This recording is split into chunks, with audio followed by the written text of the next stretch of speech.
partout où vous nous accordez votre hospitalité, mesdames et messieurs, grand est notre honneur, grande est notre joie de vous savoir nombreuses téléspectatrices et nombreux téléspectateurs dans la ville de Kalemi et tous ses environs pour suivre cette première du décodage, cette grande émission pour déchiffrer, analyser les grandes questions d'actualité, ainsi donc donner plus de lumière à tout ce qui arrive dans notre pays et plus particulièrement dans notre province du Tanganyika.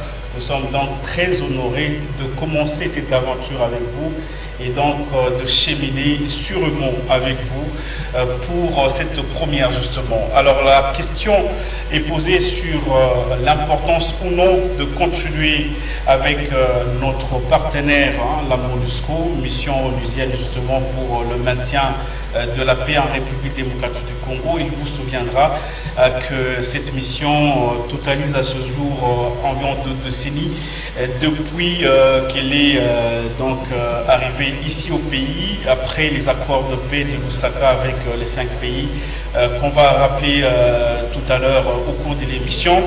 Et donc nous allons en parler en ce jour avec Nathan Mukisho qui est déjà avec nous ici sur le plateau. Bonsoir Nathan et bienvenue. Bonsoir messieurs les journalistes, je salue aussi les téléspectateurs qui nous suivent en ce moment. Je suis très heureux de prendre part à cette première sortie de notre émission. Je suis très content vraiment. Merci en tout cas de nous avoir fait aussi honneur de vous être présenté. En réalité, on devrait aussi avoir monsieur Thierry Kitenge qui s'est excusé à la dernière minute, mais qu'à cela ne tienne, l'émission doit avoir lieu et donc se dérouler sans désemparer. Mais d'abord, avant d'entrer dans les vifs du sujet, je voudrais ici vous présenter ce reportage pour vous donner un peu une idée sur le mécontentement, ce regain de mécontentement à travers le pays, parce que ce n'est plus qu'à Béni, mais l'élément que vous allez suivre, c'est d'abord à Béni, ce qui est arrivé, un élément signé TV5 Monde. Pieds nus dans les rues de Béni, les manifestants protestent à nouveau contre la présence des Nations Unies. Ils nous ont demandé de marcher pieds nus ce lundi et demain mardi. C'est une façon, selon eux, de pleurer nos compatriotes massacrés par les ADF, partout ici à Béni. À Béni, toute la matinée, policiers et militaires ont procédé à des tirs de sommation à balles réelles pour tenter de disperser les foules hostiles à la présence de la MONUSCO. L'un des manifestants est mort. Il aurait été tué à bout portant par un policier, selon les organisateurs du rassemblement. Nous étions en pleine marche, on n'a provoqué personne, on a jeté des pierres en l'air. Mais les policiers nous ont tiré dessus, notre ami Olivier est mort. Vous êtes témoins ici. Nous sommes déçus de constater que lorsque nous manifestons pour que la MONUSCO parte de notre pays, les policiers nous en empêchent et nous barrent la route en tirant sur nous. Donc tout montre que notre armée est complice avec l'ennemi. C'est décevant. Des manifestants qui accusent les casques bleus et les autorités de ne rien faire pour empêcher les massacres de civils attribués au groupe armé ADF. Le message, c'est qu'il ne faut pas se tromper d'ennemi. Nous sommes aux côtés du peuple de cette région, du peuple congolais. Est-ce qu'il y a des choses que nous pouvons mieux faire? Bien sûr que si, et nous allons y travailler. Depuis le 23 novembre, au moins 8 manifestants ont été tués dans des rassemblements contre l'ONU à Béni et à Butembo. On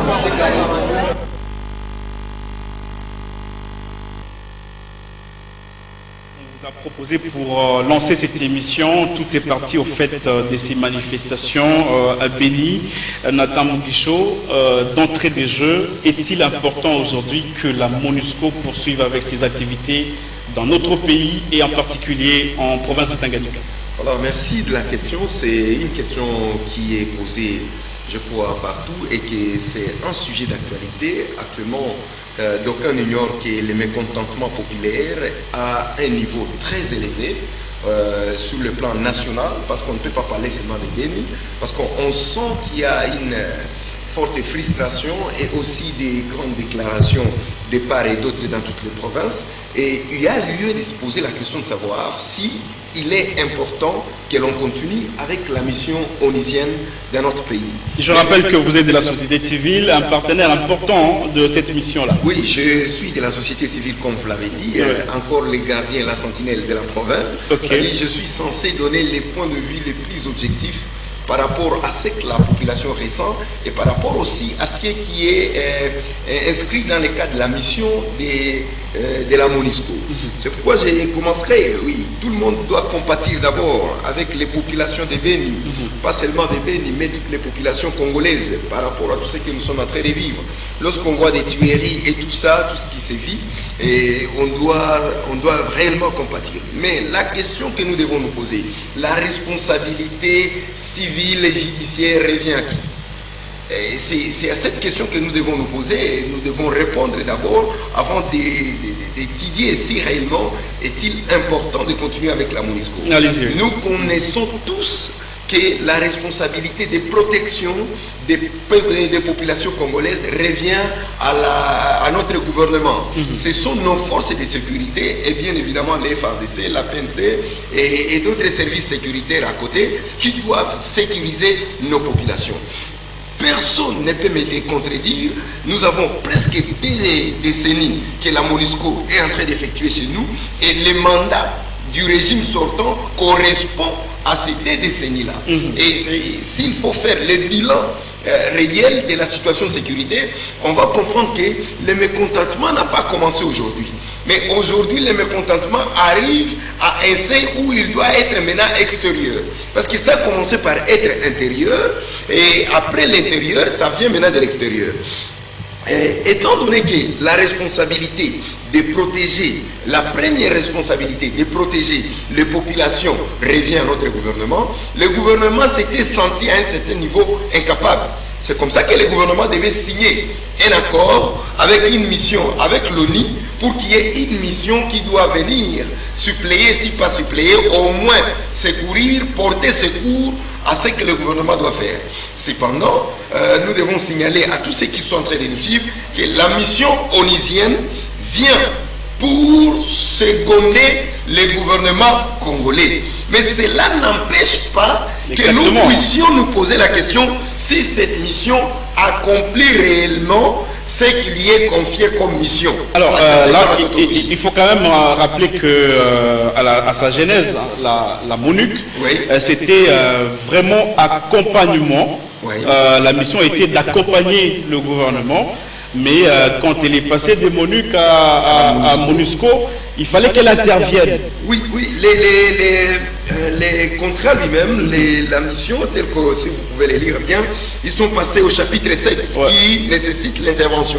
Mais cette intervention devrait se faire comment? Je ne suis pas porte-parole de la MONUSCO, mais je donne les petites notions que nous connaissons en termes d'intervention des missions onusiennes. Et c'est là dans le cadre des organisations internationales. Pour que la mission puisse intervenir, doit avoir préalablement l'autorisation et la demande du gouvernement congolais. Même s'ils ont des armes, même s'ils ont des moyens pour le faire, c'est le gouvernement congolais qui doit d'abord autoriser aller maintenant sous le front. Parce qu'il ne peut pas quand même y aller en cavalier solitaire. Hein. Si les gouvernements n'autorisent pas, dans un gouvernement organisé, à ce moment-là, il reste en train d'observer. Mais je dois le dire clairement que nous avons été à la MONUSCO pour la même question, parce que ce qui se passe à Beni, ce qui se passe partout là, ça ne peut pas, en tout cas, ne pas toucher les Tanganyika. Parce que la RDC en soi, c'est comme un corps. Si la tête est malade, c'est-à-dire, comprenez que les bras doivent compatir avec la tête et la jambe doit aussi sentir certaines douleurs, même si c'est la tête qui est touchée. Quand nous sommes partis à la MONUSCO, il nous a été bien dit clairement qu'ils attendent toujours l'autorisation. Et étant donné que c'est le même commandement militaire qui continue depuis toutes ces 2 décennies, nous devons le dire que l'actuel président de la République n'est pas encore passé au remaniement des dirigeants militaires. Oui, mais c'est l'État, c'est la continuité. C'est la continuité. Et maintenant, c'est comme c'est la continuité, vous le dites, c'est la continuité aussi dans les tueries, c'est la continuité aussi dans les souffrances. Non, là, c'est quand même très dur. Non, je ne vais pas être trop dur, vous comprenez? Je suis libre de m'exprimer.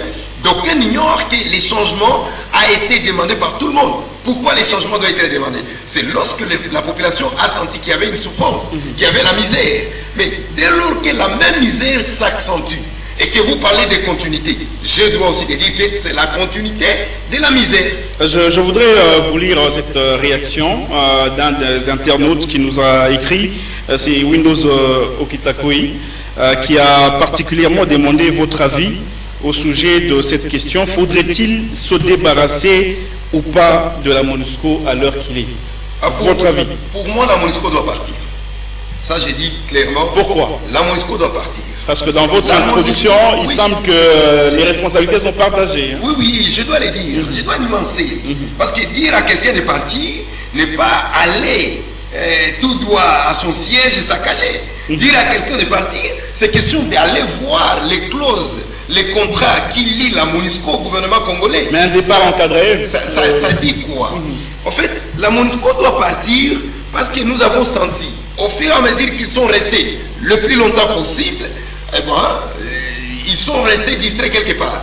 Ou soit on doit redéfinir la mission à nouveau et changer, voire même les équipes. Parce qu'il y a certains staffs qui sont déjà habitués au milieu et qui ne pouvaient plus travailler. Vous voyez, dans les systèmes militaires, quand on fait des mutations, c'est pour permettre à ce que les opérations soient très efficaces. Je dirais à Windows qu'ils comprennent que tous nous voulons les changements. Et les changements peuvent commencer aussi par le départ de la MONUSCO. Mais ce départ-là ne doit pas être brusque. Je dois le dire, parce que nous l'avons exprimé à la MONUSCO, qu'ils doivent partir. Mais ils nous ont fait voir, pour les Tanganyika, à Manono, au mois de décembre, ça doit être fini.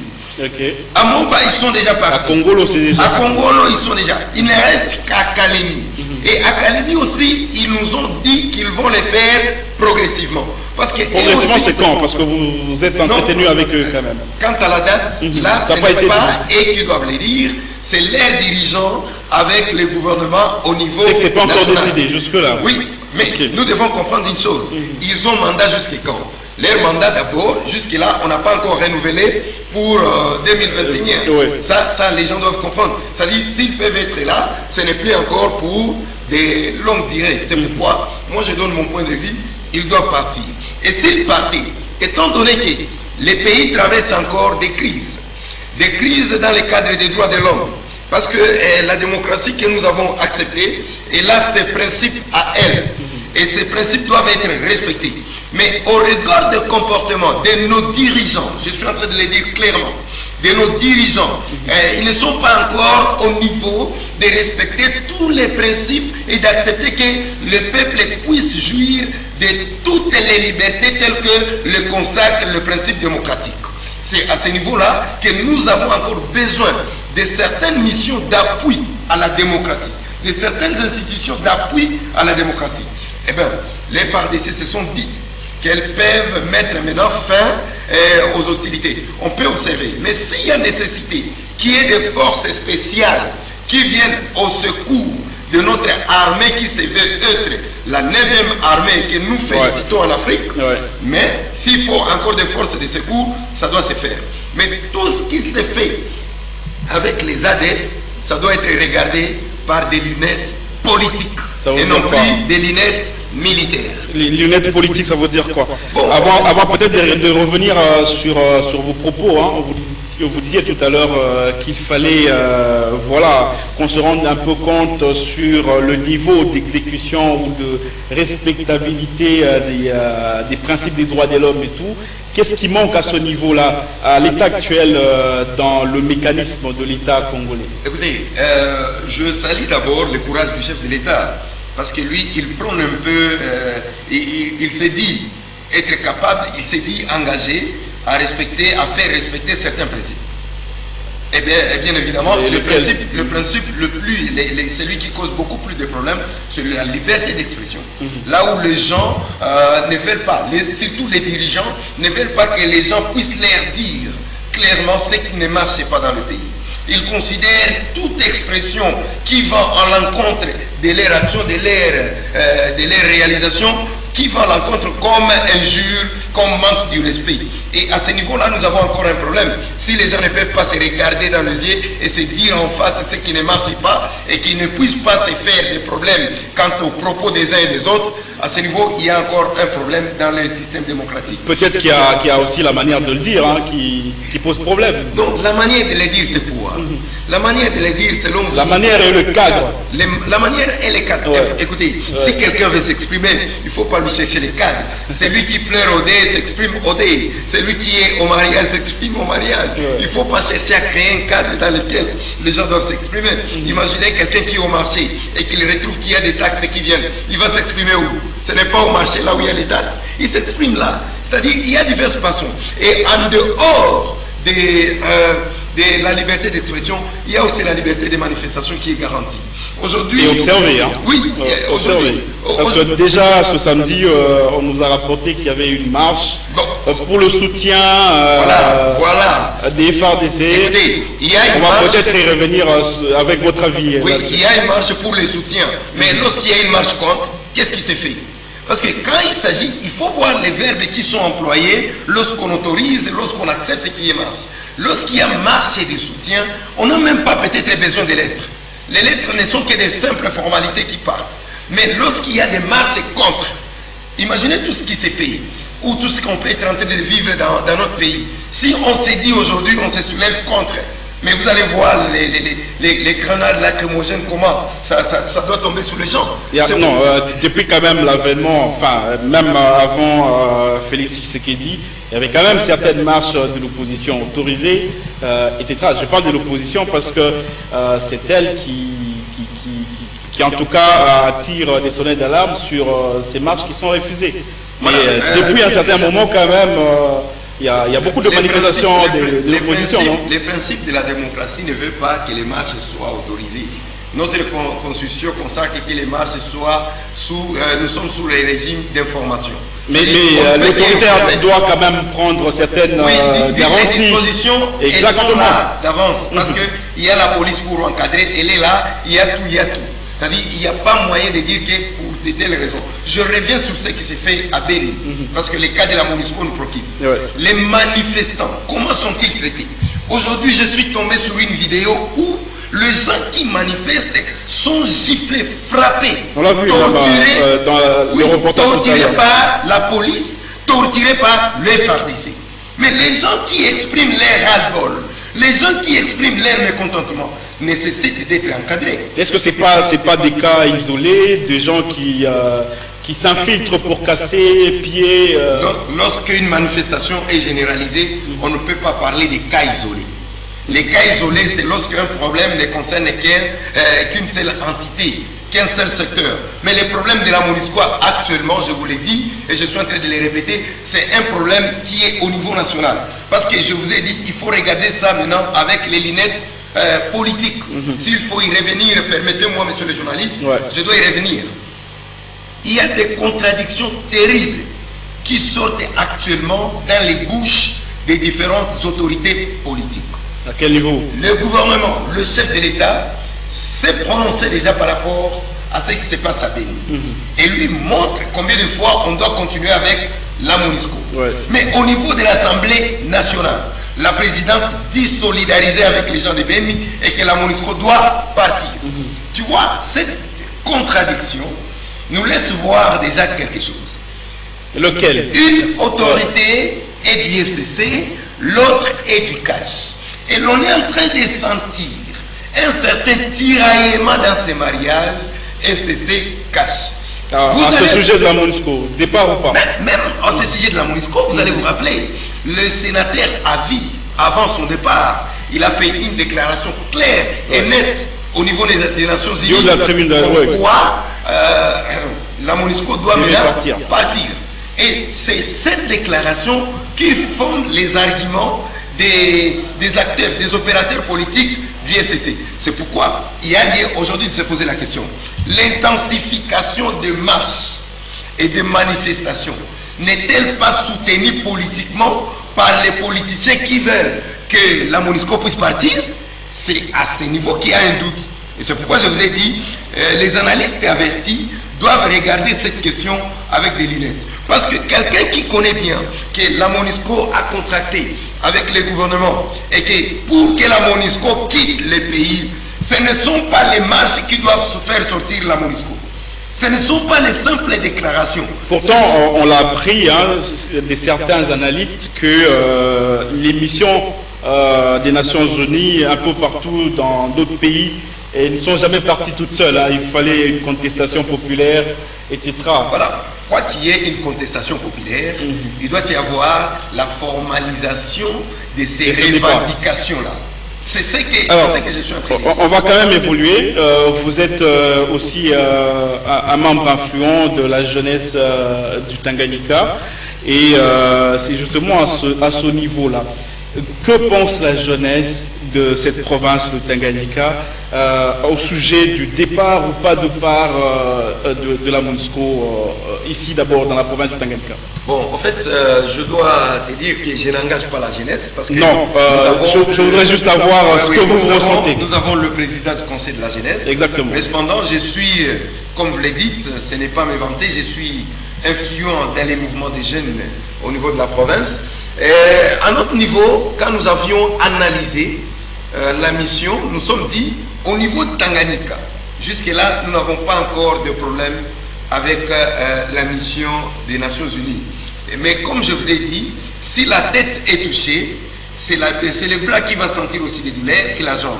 Et en compatissant avec nos amis de l'Est, nous avons emboîté les pas de dire que la MONUSCO doit revoir sa manière d'agir. La MONUSCO peut même partir où, si les gouvernements congolais arrivaient à mettre terme réellement à sa mission. Mais à ce niveau ici, nous nous sommes dit, nous allons nous engager à lutter contre toute violence. Parce que nous ne devons pas être les acteurs violents. Pour déclarer le départ de la MONUSCO, pour déclarer les changements même de la mission, ou bien les réajustements de ce qu'ils doivent faire, nous ne devons pas être violents. Nous ne devons pas aller brûler les choses. Certains disent vous avoir notamment vu il y a quelques jours dans une des réunions convoquées par la MONUSCO Kalemi, réunion donc ayant mis ensemble les membres de ce conseil de la jeunesse. Je vous ai vu sur une des photos prises et il aurait fuité que la MONUSCO serait en train de préparer un plan d'endormissement, si le terme existe, de cette jeunesse-là. Question de vous donner encore un peu plus d'argent, aller sensibiliser et endormir davantage la jeunesse de la province pour pérenniser cette mission-là. Que répondez-vous à ça? En fait, quand les gens pensent au manger, à l'argent, à tout ça, ça ne peut que donner ça. Je dois rappeler à l'opinion, à tout le monde qui me suit, que nous sommes partenaires. Les conseils d'abord de la jeunesse, je ne suis pas porte-parole, mais j'ai dit, les conseils de la jeunesse de notre province est partenaire de la MONUSCO. Et ces conseils exécutent beaucoup de projets avec la MONUSCO. Et un grand nombre de nos associations de jeunes ont été prises comme partenaires à la MONUSCO dans une section ou une autre. Et cependant, vous allez voir qu'il y a beaucoup de jeunes d'entre nous qui sont à la MONUSCO, soit lorsqu'il y a des manifestations, les uns fournissent les instruments de sonorisation, les autres la décoration, ainsi tout ce qui peut occuper la jeunesse. Et pour nous, c'était une façon, un partenariat qui a permis à l'heure actuelle où la jeunesse est dans le chômage, que certains jeunes soient occupés momentanément par des petits projets. Et la MONUSCO ne pouvait pas manquer de nous inviter, et nous a invités par rapport à la question d'actualité. La question d'actualité, c'est le départ de la MONUSCO. Nous avons été avec la MONUSCO. Précisément deux sections. UNPOL et section des affaires civiles. La police des Nations Unies. Voilà. Ouais. Arrivé là, nous avons fait voir à la MONUSCO qu'il y a deux choses. Nous voulons le départ. Ils nous ont dit clairement qu'ils savent qu'ils doivent partir. Est-ce qu'il faudra-t-il se battre? Non. Mais est-ce qu'il faudrait revenir et sensibiliser les gens? Parce qu'il y a deux associations de jeunes qui étaient chargées de sensibiliser sur le mandat de la MONUSCO. Et est-ce qu'il fallait que ces associations reviennent sur le terrain et dire aux gens, vous attendez à la MONUSCO d'aller combattre sur le front, mais voici les modalités pour que la MONUSCO puisse rentrer sur le front. Et ne confondez pas les choses. C'est à ce niveau-là qu'un plan de sensibilisation a été monté. Mais ce plan-là n'est pas un plan qui demande de l'argent. Parce que jusque-là, on a donné l'argent qui. Mais la sensibilisation s'est faite. Parce que c'est un engagement qui a été pris avant avec ces associations. Et ce plan est en train de s'exécuter. Mais on ne voit pas les gens se réunir dans les salles. On ne voit pas les gens passer en caravane. Mais ce plan s'est fait de bouche à l'oreille. Ce plan s'est fait dans des réunions des associations. Mais les gens de mauvaises intentions qui ne pensent qu'à leur ventre pouvaient dire, pouvaient interpréter tout ce qu'ils pouvaient. Mais nous connaissons que nous cherchons la paix chez nous. Si la MONUSCO doit partir, elle va partir. Mais que cela se fasse pacifiquement. Alors, pour vraiment rester dans notre province, tout à l'heure vous étiez un peu sur le plan national, un peu dans la globalité du bilan presque de cette MONUSCO-là ici en RDC, mais je voudrais un peu en quelques termes plus clairs que vous maîtrisez, revenir un peu sur le bilan que vous retenez de cette MONUSCO dans la province de Tanganyika. En fait, je ne suis pas porte-parole de la MONUSCO. Non, ce que vous retenez de cette mission. Merci de cette précision aussi. Pour moi, la mission est là trop directe. Et particulièrement, ça me gêne. Parce qu'au regard de toutes les missions que nous connaissons dans le monde, la plus grande mission qui puisse exister, c'est cette MONUSCO ici. Et la plus longue. Et la plus longue. Et qui a déjà dépensé beaucoup d'argent. Mais cet argent dépensé pour quelle fin? Rentrons ici chez nous. Ici chez nous, nous connaissons deux problèmes. Pour moi particulièrement. Il y a le problème lié à la défense des droits de l'homme et le problème du conflit Touat-Bantou. Ces problèmes-là, ces deux problèmes-là, je vais aborder un après l'autre.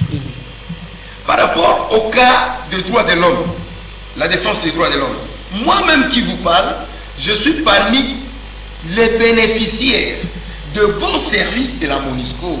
Parce que par plusieurs fois, j'étais arbitrairement arrêté et j'ai vu la MONUSCO se mobiliser et réclamer en ma faveur jusqu'à ma libération. Là, je peux le dire. Et je vois certaines organisations, je suis en train de vous le dire, nous avons déjà un réseau de protection des défenseurs des droits de l'homme que nous avons mis sous impulsion de la MONUSCO, ici dans la province. Et ça permet la formation des jeunes qui passent partout dans les provinces pour aller justement défendre les droits des citoyens. Partout ils peuvent se retrouver. En cas où il y a violation des droits de l'homme, ces jeunes-là, ces personnes-là sont prêtes à défendre ces droits des citoyens. À ce niveau-là, il y a quelque chose de positif. Par rapport au conflit Touat-Bantou, un conflit qui nous a coûté, un conflit que les gens ont semblé ne pas maîtriser à sa genèse et qui a ravagé tous nos villages.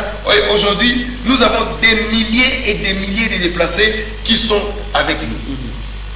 Pour trouver solution à ces conflits-là, c'est le gouvernement qui devait s'impliquer. Et le gouvernement s'est véritablement impliqué. Allons-y lentement. Vous avez été avec nous ici lorsqu'on a organisé les forums.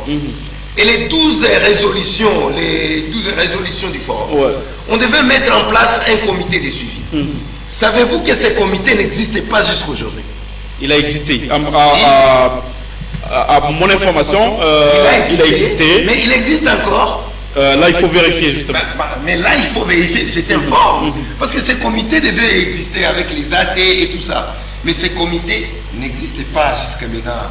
Laisse-moi te dire. Peut-être qu'il existe, peut-être qu'il n'est pas assez en exécution. Même si on s'est posé des questions sur les réalisations de ces comités-là, on va te dire que les réalisations donnent zéro. Parce qu'en termes de descente sur le terrain, zéro, pourtant, il y a quand même, la situation c'est assez tassée, un peu partout dans la province. C'est là que je suis en fait. Est-ce que c'est pas un des objectifs poursuivis par ce comité-là, une des moissons de ce comité? C'est là que je suis en train de partir.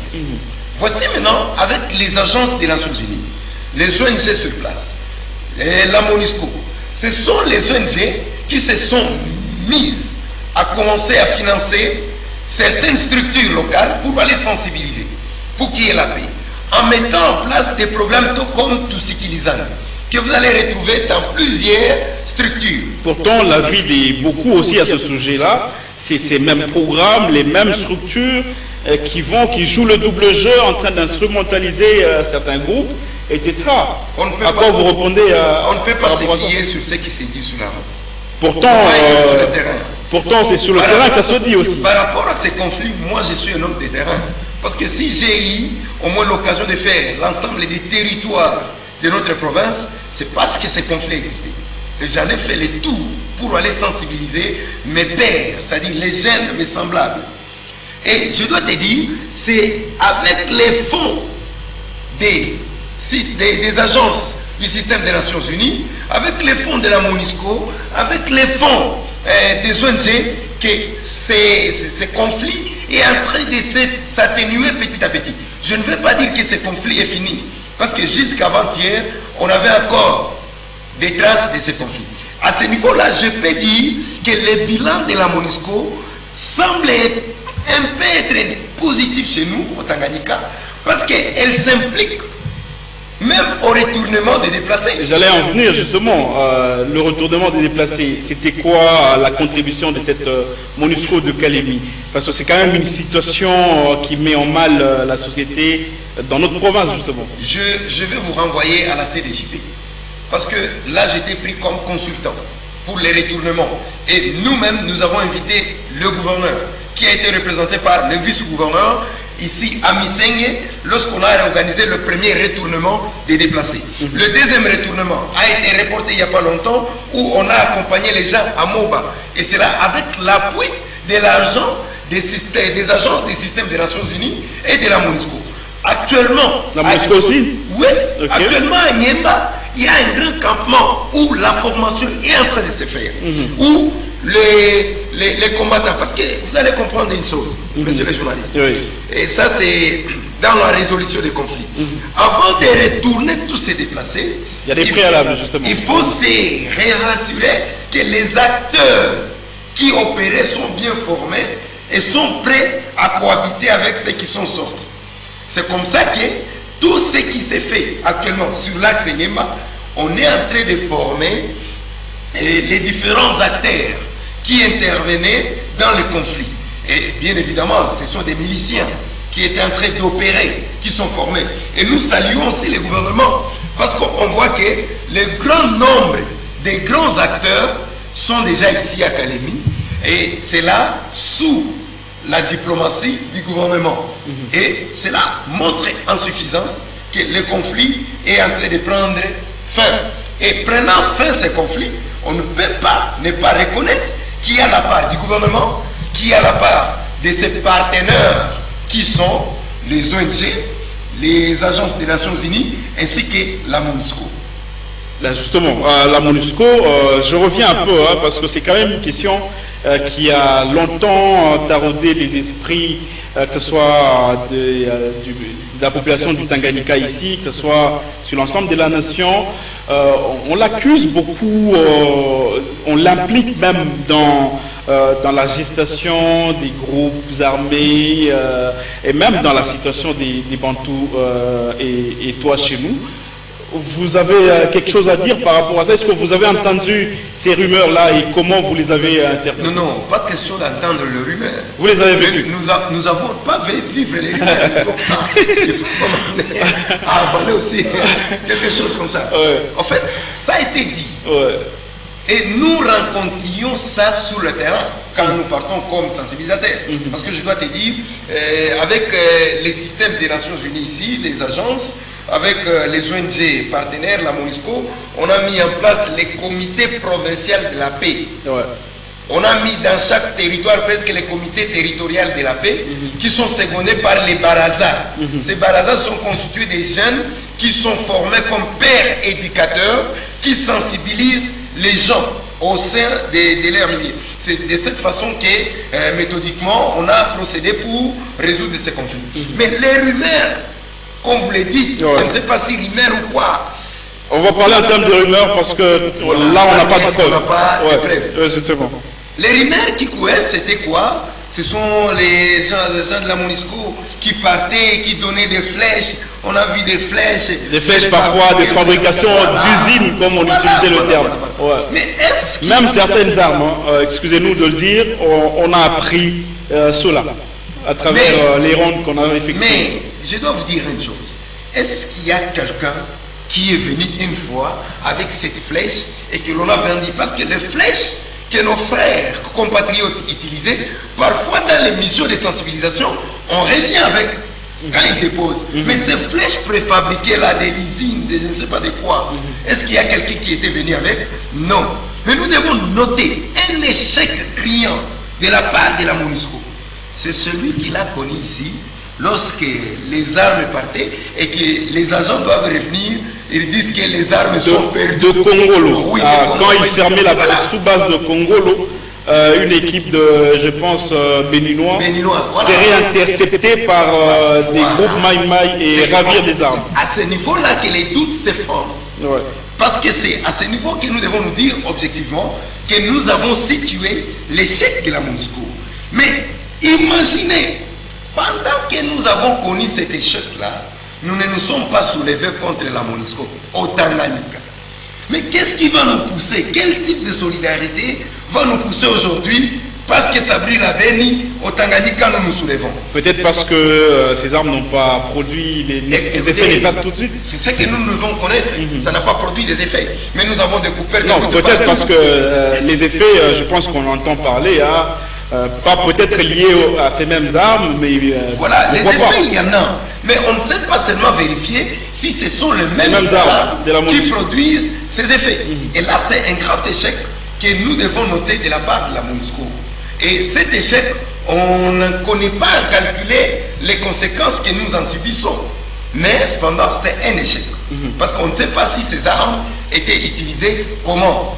Et j'étais en train de dire, nous ne nous sommes pas soulevés lorsque ces armes étaient perdues. Pour montrer que nous sommes pacifiques et que nous sommes légalistes. Nous avons compris la mission de la MONUSCO et que la MONUSCO a un contrat avec notre gouvernement.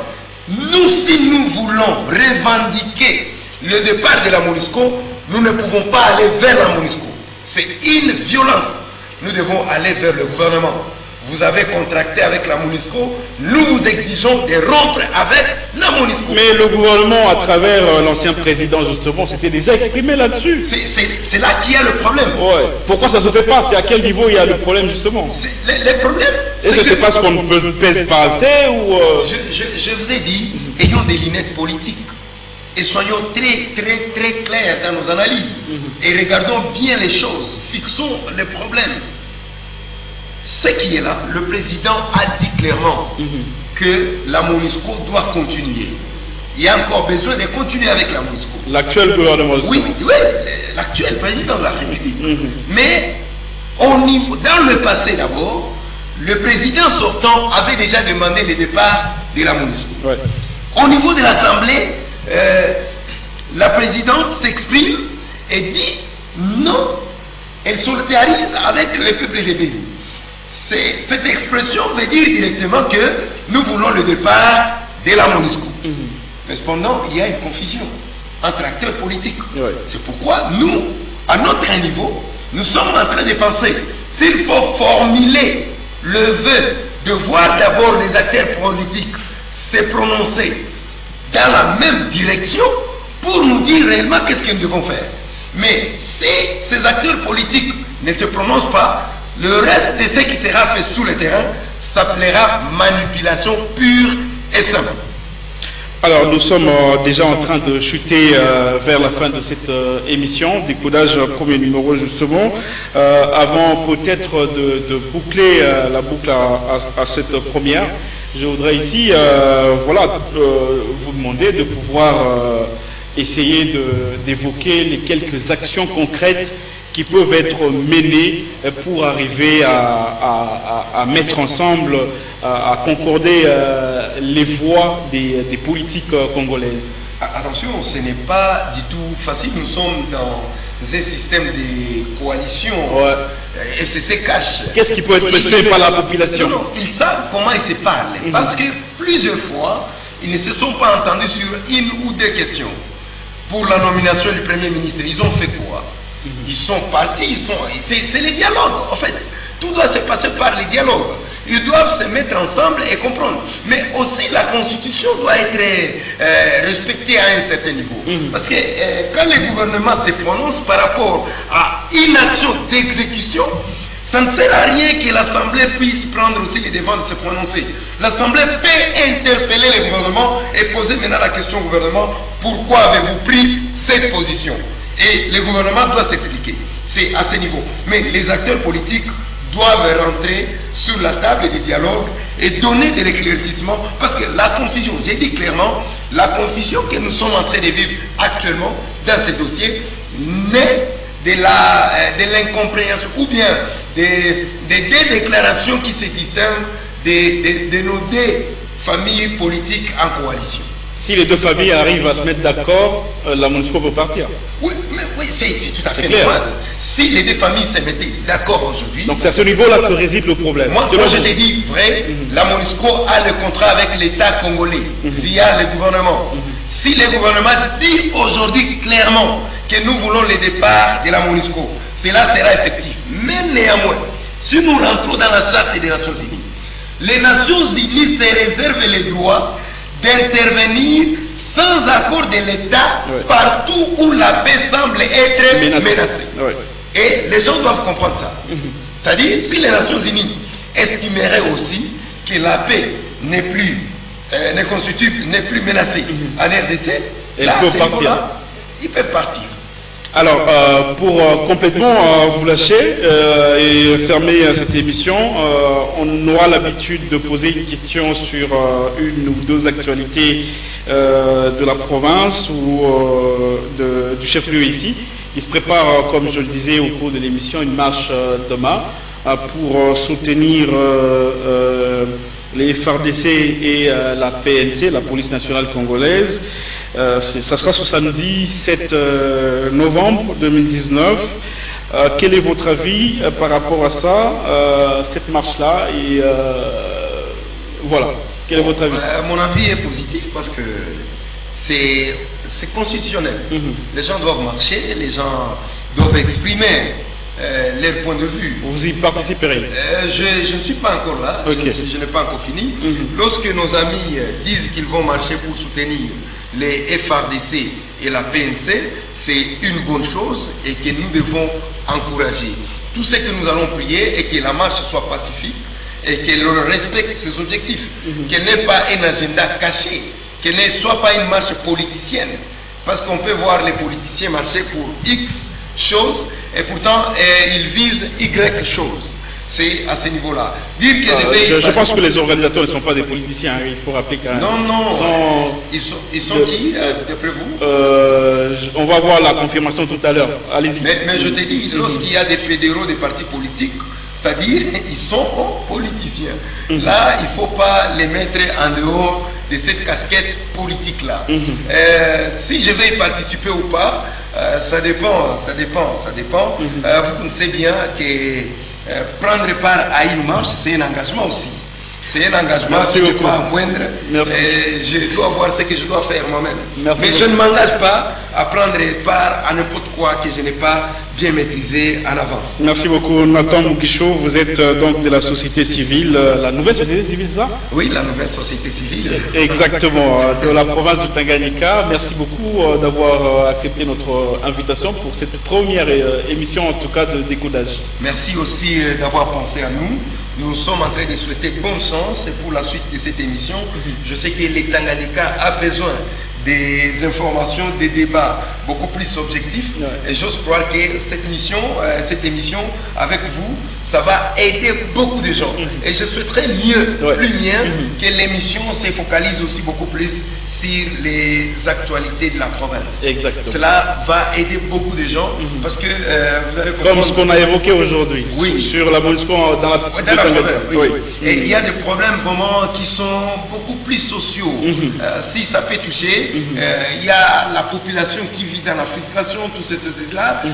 Si le micro aussi peut circuler pour prendre les points de vue des uns et des autres, même la caméra, ça peut servir, vraiment, ça peut donner beaucoup de force à notre émission. Mais sinon, c'est déjà un bon départ. Merci beaucoup, Nathan Mugisho. Merci surtout à vous, mesdames et messieurs, d'avoir participé, d'avoir en tout cas vu cette émission. Nous sommes très très honorés de vous avoir compté parmi téléspectatrices et téléspectateurs. Nous vous donnons rendez-vous vendredi prochain. D'ici là, avec les rediffusions, vous aurez donc à vous rattraper si vous avez raté quelque chose dans cette émission. Et bien entendu, une chaîne YouTube sera consacrée à l'émission pour vous permettre justement de continuer à regarder, à réécouter cet espace qui vous est offert pour décortiquer les grandes questions d'actualité pour notre province en particulier. Merci donc à toute l'équipe technique, à toute l'équipe de rédaction de Radio et Télé 6. Nous allons avoir le même plaisir de vous retrouver à très bientôt. Merci à tous, merci à toutes. Merci beaucoup.